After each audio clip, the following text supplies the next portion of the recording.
Democratic processes.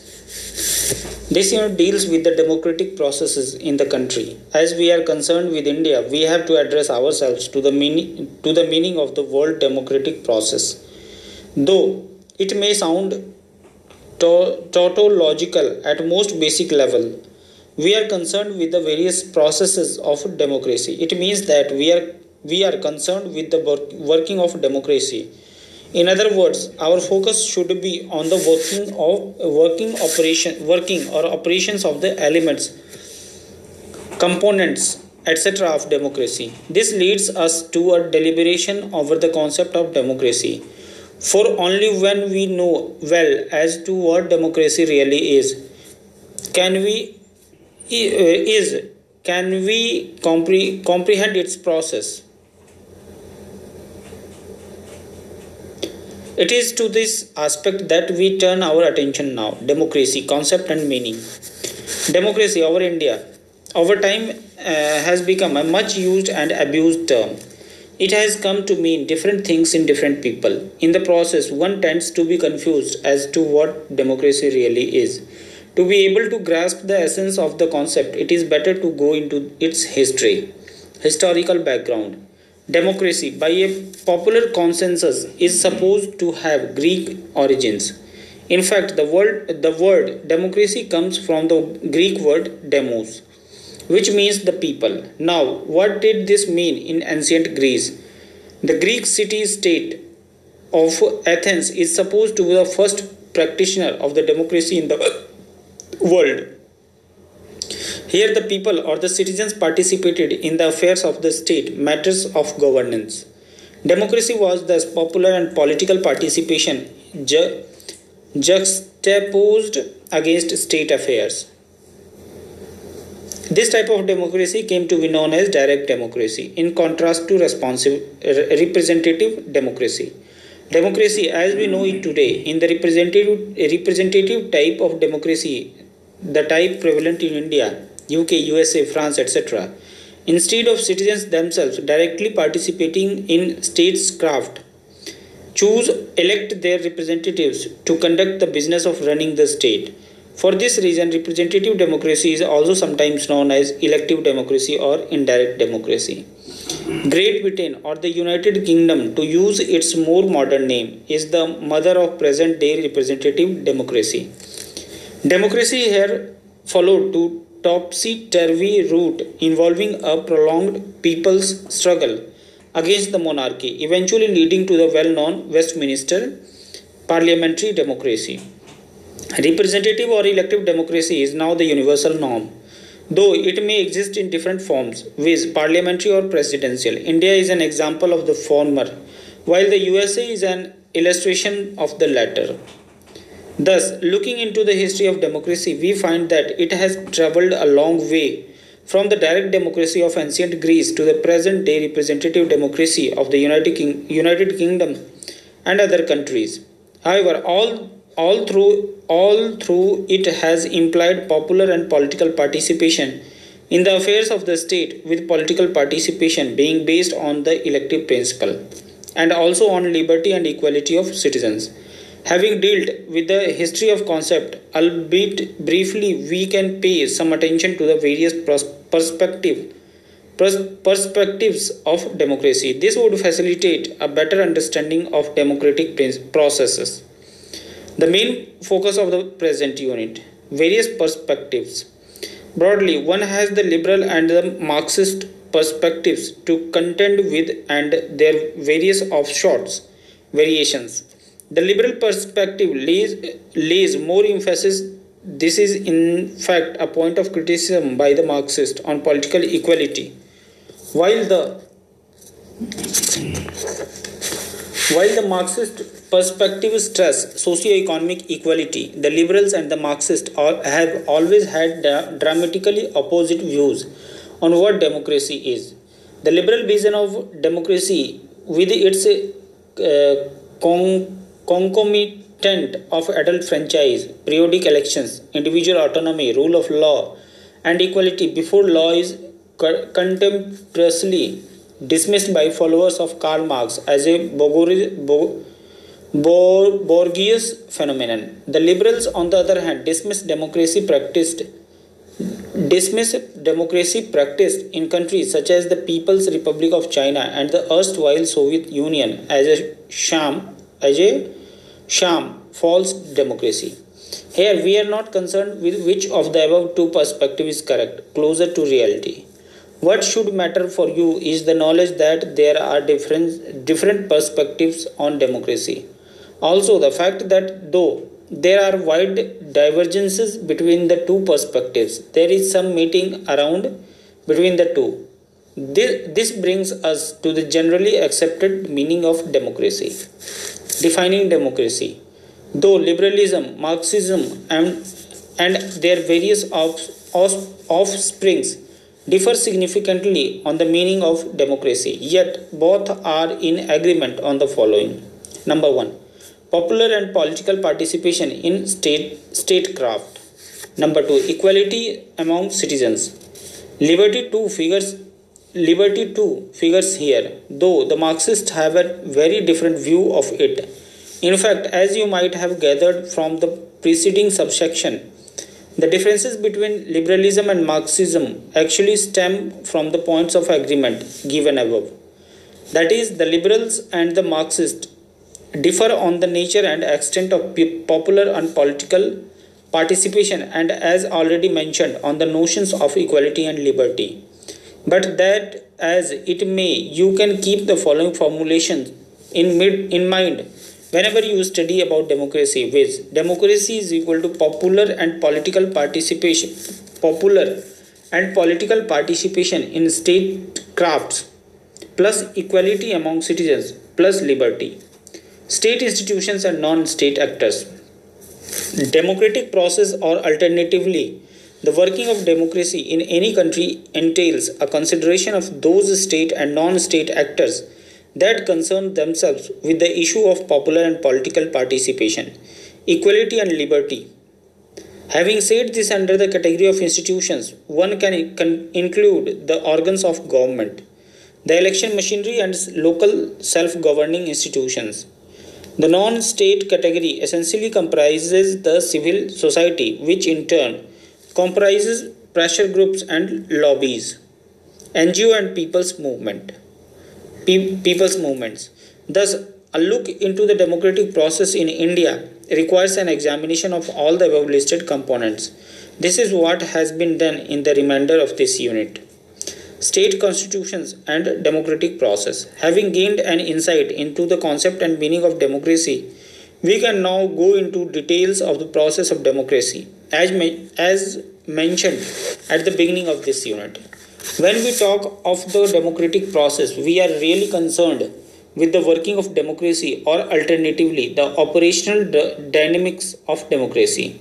Keeping in mind our formulation that democracy equals popular political participation, equality and liberty, a consideration of the democratic process in any country would involve an examination of all those institutions, structures, systems, etc.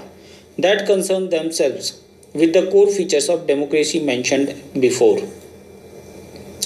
This section examines the democratic process in India from the institutional point of view. India has had a long tradition of democracy going back to the ancient times. The institution of Panch Parameshwar in the village is known worldwide. Though Indian history tells us that monarchy was the dominant mode of governance, yet many of not all the rulers took due cognizance of vox populi, people's voice, and tried to follow the path of dharma. In fact, whenever a ruler became too tyrannical, the subjects revolted against him and facilitated the installation of a more being and virtuous king. However, modern liberal democracy of the Westminster parliamentary type officially commenced only after independence from British rule on 15th August 1947. We have thus completed 60 years as a democracy, and it would certainly be interesting to examine the working of this democracy in more than 6 decades since independence. Structure of the government. As already indicated in the Unit 13, India is a parliamentary democracy modeled on the Westminster parliamentary democracy of the United Kingdom. Accordingly, the head of the government at the center is the Prime Minister, who has a council of ministers reporting to him and assisting him in the task of administration. The head of the state is the President. He is a symbolic, nominal executive wielding real and substantial powers only in emergency situations. All administration is carried on in his name by the Prime Minister and the Ministerial Council. The legislature, the judiciary, and the executive comprise the three organs or branches of the government. This structure of government, like in parliamentary democracies generally, is based on the principle of fusion of powers between the different governments, arms in contrast to a democratic government of the presidential type, which is based on separation of powers, checks and balances. The above governmental structures in New Delhi, the capital of the country, and the seat of the central government is replicated in the constituent units, the states of the Indian Union. This corresponding to the Prime Minister and his council of ministers at the center. We have the chief minister heading a ministerial council in a state. Similarly, corresponding to the president at the center, we have the governor as the symbolic nominal executive in a state government. Like the figurehead president at the center, the governor exercises substantial powers only in situations of emergency. This, if you will notice, are the major details of the executive branch of a democratic government in India, at the center and in the states. The legislature and the judiciary are the other two major organs of the government. Here again, a basic point to be noted by you is that the pattern at the center is duplicated in the states. Thus, as regards the central legislature, it is bicameral, with the lower house Lok Sabha or the House of the People and the upper house Rajya Sabha or the Council of States. This pattern is seen in the states where the lower house or chamber is the Assembly, Vidhan Sabha, and the upper house is the Legislative Council, Vidhan Parishad. It must be, however, mentioned here that some of the Indian states have a unicameral, one house only legislature. They do not have the Vidhan Parishad. Coming to the judiciary again, while the central court, also the highest ranking court in the country, is the Supreme Court, again located in New Delhi, headed by a Chief Justice assisted by other justices. In the states, one has High Court headed by the Chief Justice of the High Court and assisted by other judges. Thus, you can see that our country has a well-defined government structure, with the form and pattern at the center being duplicated in the states. Such a well-delineated structure normally facilitates the democratic process in a country. We shall see whether this has been the case with India. Local self-governing institutions. The above governmental structure is what one calls the formal framework of government. However, in modern liberal democracy, just the formal framework of government does not constitute the only originating point of the democratic process. Institutions outside this formal scheme are another important point from which the democratic process flows. In the Indian context, the most important and significant local self-governing institution is that of the Panchayati Raj. Panchayats, literally assembly of panches, have been the bedrock of Indian rural life from times immemorial. Remember, we mentioned Panch Parmeshwars at the beginning of this unit. However, the most important reference point of the democratic process at the grassroots level was given a formal coloring after the country's independence via the Panchayati Raj Act of 1957. The Act established a three-tier structure of the rural political participation and decision making at the village, block, district level. Later in the 90s, more power was handed over to the panchayats with regard to the subjects such as finances and elections via the Constitution 73rd and 74th Amendments. A very significant feature of these new constitutional provisions was the empowerment of women. The new provisions envisage 33% reservation in elective posts of women, something that has still not happened with regard to the parliament and the state assemblies. And it has been precisely because of this provision that in the late last decade or so a good number of women in rural India have become panches and sarpanches. The rise of rural women in positions of power has definitely made some dent in the living conditions and social status of women around them. These local self-governing institutions, as well as the political components of the formal governmental structure, necessitate an elective machinery for free and fair political participation. Here it will suffice if we discuss a little about the machinery for the formal governmental structure in the country. The election machinery. As we have mentioned earlier in this unit, the popular political participation, liberty and equality are the cornerstones of democracy. However, these do not come about automatically. There have to be instrumentalities, mechanism in place to ensure the tangible presence of the key elements of democracy mentioned above. Insofar as the first attribute, popular political participation, is concerned, there is a full-fledged election machinery. The election commission established by the constitution to ensure the citizens popular political participation without fear or favor. Popular political participation in a modern liberal democracy entails the capability to elect one's representatives through periodic elections to state and central legislature. This task involves a series of multifarious activities such as preparing updating of voters list, preparing electoral rolls, ballot papers, etc. It has also within its ambit the vital task of ensuring that the various persons contesting in elections as people's representatives do not violate the model code of conduct laid down by the election commission from time to time. The election commission is a statutory, fully autonomous body established by the constitution of the land to oversee the elections for the Indian parliament and the state assemblies. Its independence of functioning has been ensured by a number of provisions. In the more than 6 decades since independence, the Election Commission has played a crucial role in ensuring free and fair polls, thus ensuring liberty and equality in the electoral arena. We shall examine this aspect a little more in a subsequent sections. We have now covered the formal governmental institutions involved in the democratic process in a liberal parliamentary democracy like India's. We now come to non-state actors, a term used here we only for want of a better word, associated with the democratic process in India. Non-state actors as an important part of democratic process. In the foregoing sections, we deliberated over the state institutions in the country involved in the democratic process.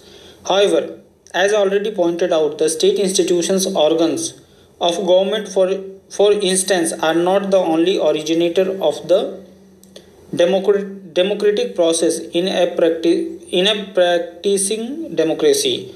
The non-state actors falling outside the purview boundary of formal governmental structure are also an important integral of the democratic process. These non-formal bodies go by the generic collective names of civil society. Civil society is a very vital source of the democratic process. In fact, in the world today, it is the civil society which has been in the vanguard of the democratic process much more than the formal governmental institutions. When it comes to the components of the civil society, one has in mind the NGOs, non-governmental organizations, pressure groups, lobbies, and people's movement. These may be there may be other elements of the civil society, but these four are the most important ones. Each of these components have been touched upon below. NGO, non-governmental organizations. NGO or the non-governmental organizations, as the very name indicates, are organizations outside the formal governmental domain. They work in opposition to as well as in support of the government. This varies from NGO to NGO. Ever since independence, NGOs have facilitated the government in its vital function of developmental administration. They have also resisted the government's authoritarian tendencies.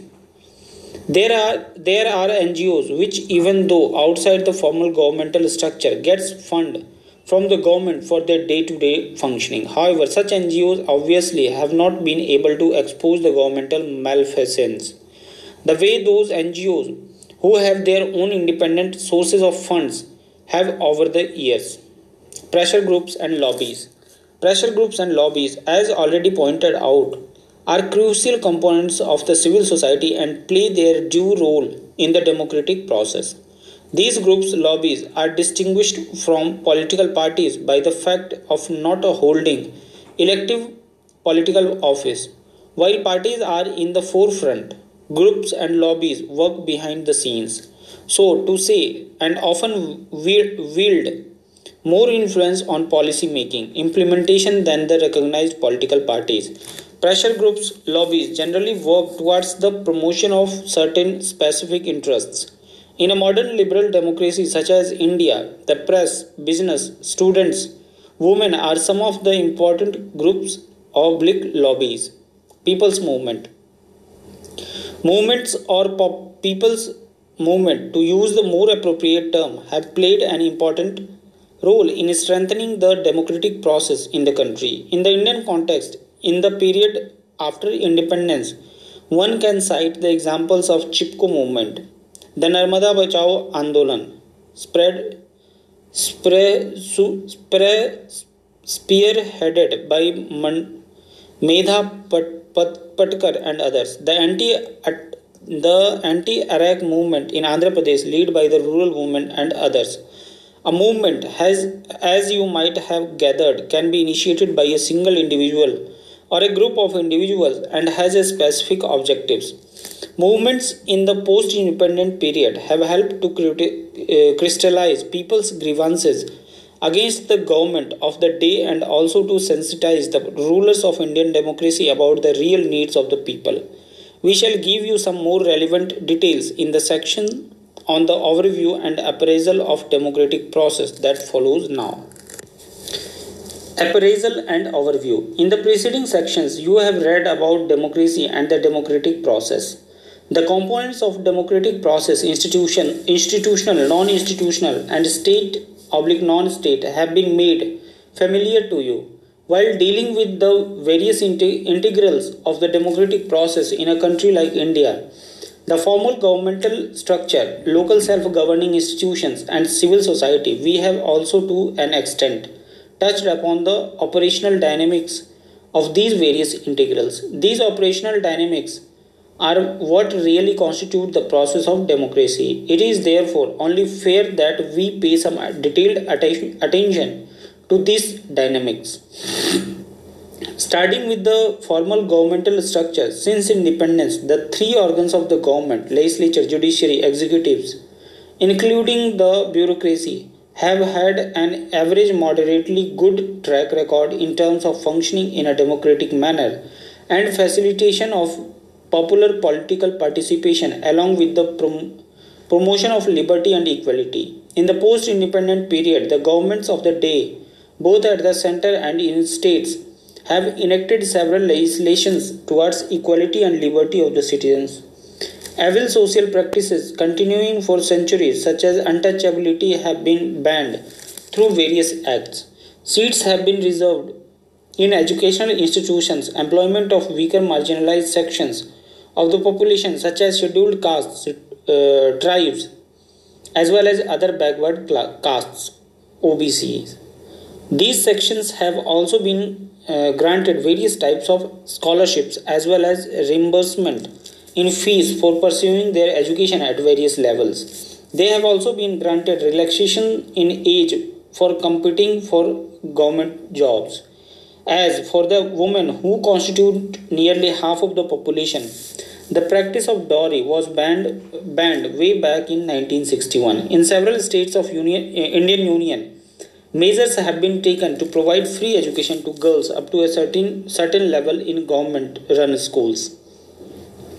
The practice of sex determination tests have been banned. A lot of advocacy and campaigning has been undertaken to promote the girl child. In the arena of political participation, 33% of seats have been reserved for female candidates in elections in the panchayats. As already pointed out, quite a few women have got elected as sarpanches and have done their bit to improve the lot of their fellow rural women. As for the religious minorities, the constitution grants them cultural and educational rights to pursue their way of life. The minorities have had their grievances, however, on balance, the Indian state's handling of its minorities can be considered reasonable, if not too good. Regarding the bureaucracy, its record in the arena of development administration can at best be termed average. The majority of civil servants in India have had an elitist, superior attitude, taking pride in distancing themselves from the masses whom they are supposed to serve. In the pre-globalization era, the era of the socialist mixed economy, the bureaucracy was all-powerful and pretty much did as it wished. At times, when bypassing its political masters, in fact, the nexus of the politicians, bureaucrats, businessmen in the era of the license permit quota Raj lead to unprecedented levels of corruption in the country, making a mockery of the democratic process, according to critics. In the post-globalization period, as the power of the civil servants is being curtailed due to disinvestment and bureaucracy,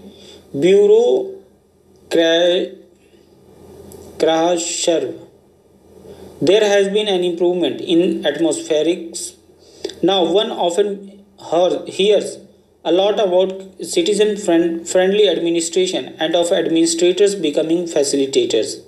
It is, however, too early to pass a judgment on whether the Indian bureaucracy has really turned a new leaf. As for the political leadership and political parties, they have been more democratic than those in India's neighborhood, as well as those in other African Latin American nations, but still not really at par with liberal democracies of the West. However, keeping in mind the size of the country as well as its immense diversity, India's political establishment cannot be given too negative a ranking insofar as the dynamics of the democratic process are concerned. In more than 5 decades after independence, the major blot on India's democracy was the national emergency imposed in 1975. This was universally condemned, not the least by the Indian citizenry, which voted out the government of the day in the parliamentary elections held subsequent to the lifting of the emergency.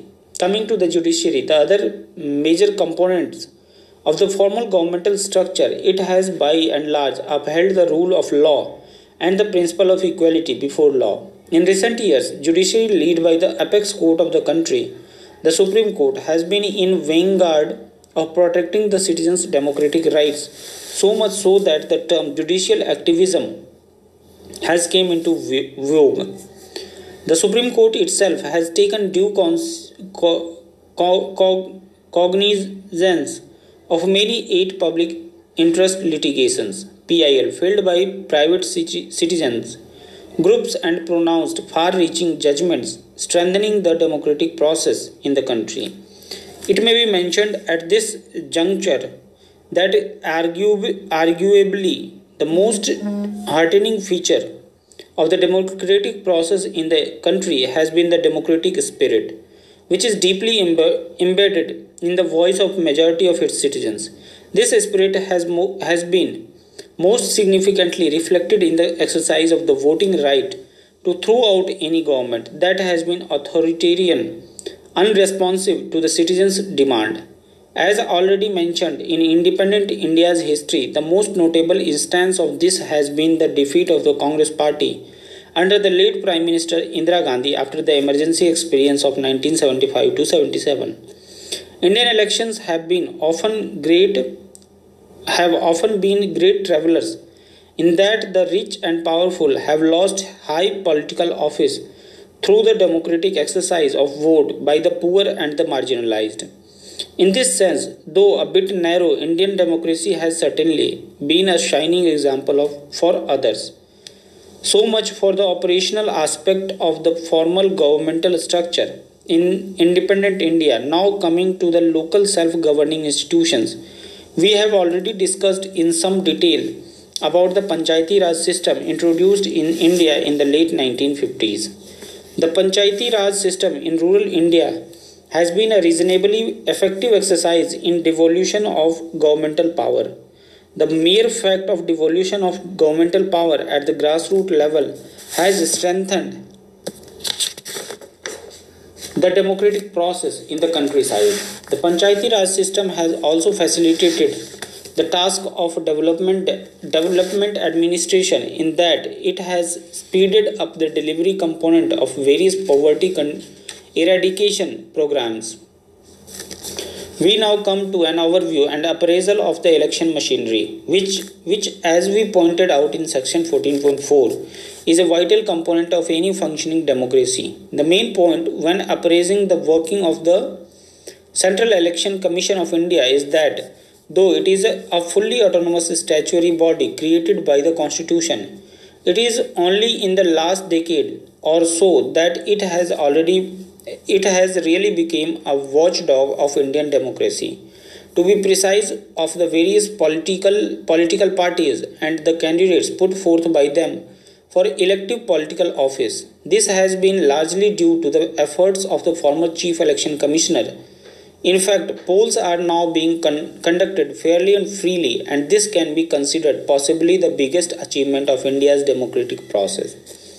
Our overview and appraisal of the democratic process cannot be complete without a consideration of the civil society comprising majority the NGOs, pressure groups, lobbies and people's movements. One need not consider them separately here. Broadly, all these components of civil society have succeeded in putting the required pressure on the three organs of government to make their words and actions conducive to the democratic tenets of political participation, equality and liberty. The authoritarian dictatorial tendencies of the legislative executive arms of the government have been resisted whenever such tendencies have surfaced. Many citizen responsive legislations and executive orders have come about solely because of the vigilance and pressure of India's civil society. Though there have been lunatic fringes present, basically socio-religious bigots, they have not been able to overwhelm India's basic secular, plural, liberal and democratic ethos. We can thus safely conclude that in the period after independence, the process or working of democracy in our country has had its ups and downs, but has not deviated from the basic essence of democracy. Summary. In this unit, you read about the democratic process with reference to India. To be able to make you understand the process of democracy, you were first explained the meaning of democracy, the evolution of democracy from the direct democracy of ancient Athens to the indirect representative elective democracy of the UK, USA, India and other countries was traced. The process of democracy was explained by delineating the components involved in it and then examining their operational dynamics. It is hoped that after going through this unit, you would be in a better position to understand and explain the meaning of democracy and its working, especially in the Indian context.